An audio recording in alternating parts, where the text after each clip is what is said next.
చేసిన కాని పాపములు చెందవు చెయ్యతలంచినంతటన్ చేసెదనన్న మాత్రమున చిందు కదా పుణ్యము కలివేలలందటన్. కావున ఎంత కలియుగమైనప్పటికీ కూడా అందులో ఉండేటటువంటి విశేషాన్ని చెప్పారు. చేసిన కాని పాపములు చెందవు. పాపములు చేస్తే మాత్రమే మనని అంటుకుంటాయి.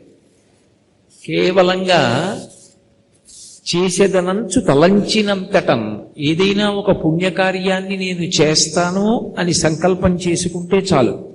లేదా చేసేదనన్న మాత్రమున వచ్చు కదా పుణ్యములు కలియుగంబునందంతటన్. కేవలంగా నేను పుణ్యకార్యాన్ని చేస్తాను అని ఎవరికో మాటిచ్చాడు. ఏదో ఒక మంచి కార్యం జరుగుతోంది, దానికయ్యా మీరు సహాయపడాలి అని అడిగారు. తప్పకుండా చేస్తానండి అన్నాడు.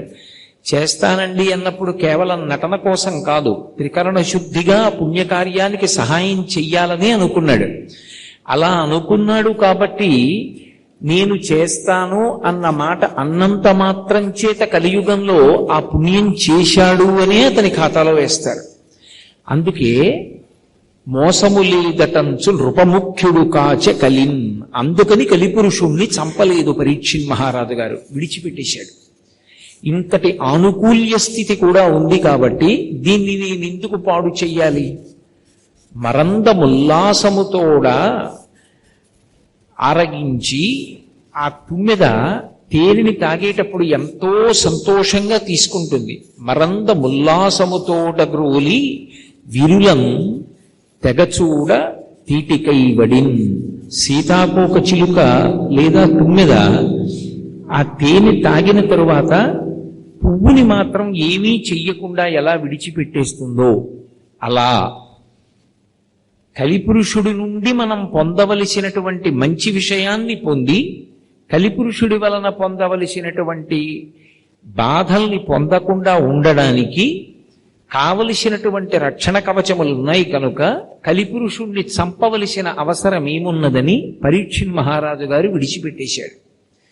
ఎప్పుడైనా సరే కలిపురుషుడు నుంచి రక్షణ దేని వలన కలుగుతుంది అన్నది నేను మహాభారతంలో నిన్న నలోపాఖ్యానంలోంచి మీకు కొన్ని విషయాలు చూపించాను. ఎంతటి విపత్కర పరిస్థితిలోనైనా సరే మనిషిని కాపాడగలిగినది ఏది అంటే భక్తి. భక్తి అన్నది ఉన్నవాణ్ణి కలిపురుషుడు కాదు ఎవ్వరూ చెనకలేరు.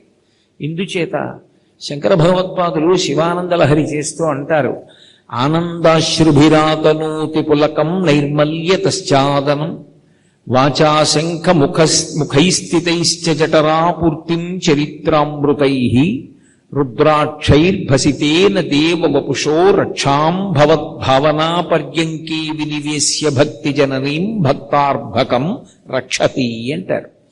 ఈ శ్లోకానికి ఉన్న చమత్కారం ఏమిటంటే శంకరాచార్యుల వారు భగవంతుడు రక్షిస్తాడనలేదు, భక్తి రక్షిస్తుందన్నారు.